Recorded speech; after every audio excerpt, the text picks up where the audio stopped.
Those who've explored abandoned buildings that went seriously wrong, what happened? Drunk and lonely in Korea, wandered into an abandoned construction site that I hadn't seen anyone working on all winter.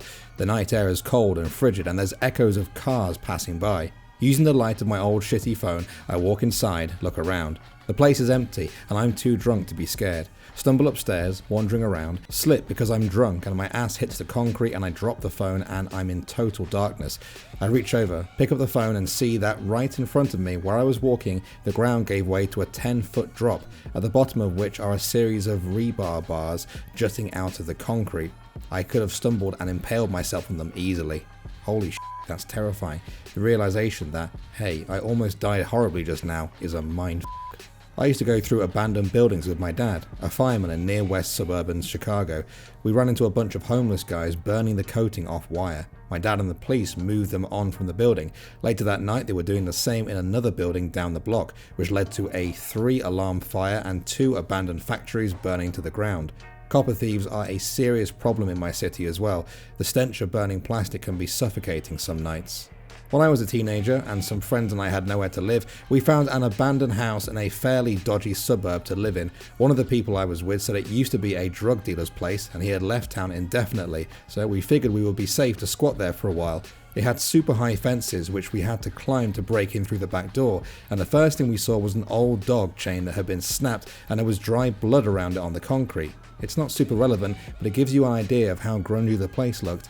We all slept in one bedroom out the back that had no front-facing windows, and when we left during the day, we would hide our backpacks in the ceiling through a hole we found. At night, we kept all the lights off. One night we got awoken by a massive banging on the front door, like really loud thumping that reverberated throughout the entire house.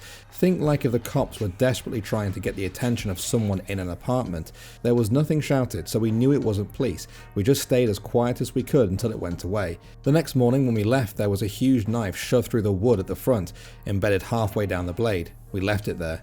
The girl that was with us decided it was not safe there, so she took off the next day. I don't remember where she went, but she didn't come back. She probably went to one of those shelters in the city.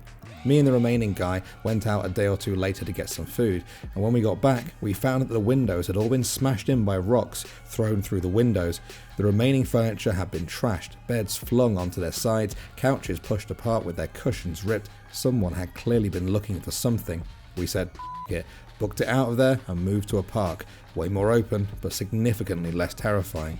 I really hope you're no longer homeless and life has gotten better for you all. Thank you, I'm fine. I have my own place, a loving relationship and a cute cat. I couldn't ask for more. I haven't spoken to the other two in a very, very long time, so I couldn't say how they are. Went to an abandoned water park with some photography buddies, crawled through the hole in the fence, opened the front door and a cop was just sitting at the desk like he was here to give us pool passes. Yes, he was a real cop. He called for another unit to come to us and they just asked us what and why we were there, then let us go on our day. Not in the water park, sadly. The creepy question is, what was he doing there? The park wasn't in the best place of town, so there was probably even more than that one guy in the building.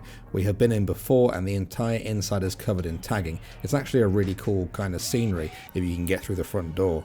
Some friends and I went exploring in an old abandoned slave church in the deep South Georgia woods.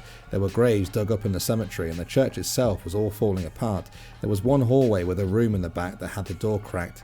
I was the first one in the hallway, and as I got to the door to the room in the back, I heard someone in the room go, "Shh." Went to turn and run out of there, but my girlfriend at the time was leaned against the wall in a daze looking at the ground. I had to grab her hand and pull her to get her going. It was weird. Born and raised in the deep south, we had some old slave buildings and a small graveyard far back in the wooded area of our property. I don't know if the supernatural is real, but one thing I can tell you for certain, do not with old slave stuff. My friend almost fell off a 4-story building. There were 4 of us out at an abandoned radar base filming a music video for one of my classes, and there is a part where you can jump down from the roof to another part that is slightly lower. Now it's a more narrow kind of landing area. As he jumped down, he landed weird on his foot and swerved off to the side and was less than an inch or so from falling off before he caught his balance and landed on his knees on the roof. Everyone else carefully climbed down that ledge instead of jumping after that. My hand started to clam up reading this. Yeah, I shudder every time I think about it. It felt like it happened in slow motion. Thankfully, he is 100% okay. One summer when I was a kid, it somehow got popular to explore storm drainage systems underneath our neighbourhood. Yes, like the ones in it, but just boring concrete. These were the round tunnels made from pre-made pieces. Getting into the pipes required crawling through a tight fit for about 15 to 20 feet, but after that you could stand. As you explored the system, you'd find areas that were big enough to drive a golf cart through, but it would have been impossible to get one there. Occasionally there would be odd structures, like grates that looked like prison bars that only covered half the pipe. Very rarely there would be light coming in from a grate in the road above, but most of the time we needed flashlights to see anything at all. Every single sound was nerve-wracking, because technically there shouldn't have been any sounds other than running water down there. Of course, we weren't the Goonies, so we didn't have a map or the sense to make one as we went along. Most of the local kids had gotten to know the system well enough to navigate through, and we figured out that if you got lost, you just always chose the turn that led to a bigger pipe, because the biggest one ran about half a mile outside the neighbourhood and emptied in a 15-foot plunge into a local pond and creek. Well, one day my brother, who was essentially fearless, and some friends decided to go to a different direction from the main junction to explore a tunnel none of us had ventured to. I admit it, I was too scared. I don't know why on that day I was creeped out, but I was. So 2 friends and I stayed in the junction while my brother and his 2 friends went exploring.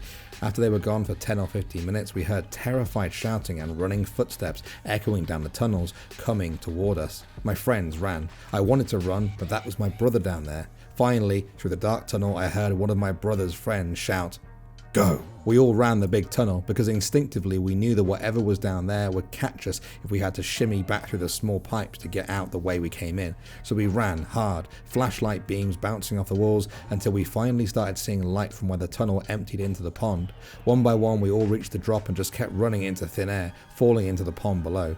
I was terrified of heights and I didn't even know how to swim, but that didn't stop me. As I was making my way to land, my brother and his friends came shooting out of the pipe and into the pond. For a moment I thought they had been playing a prank on us, but no, my brother immediately insisted that we all go home.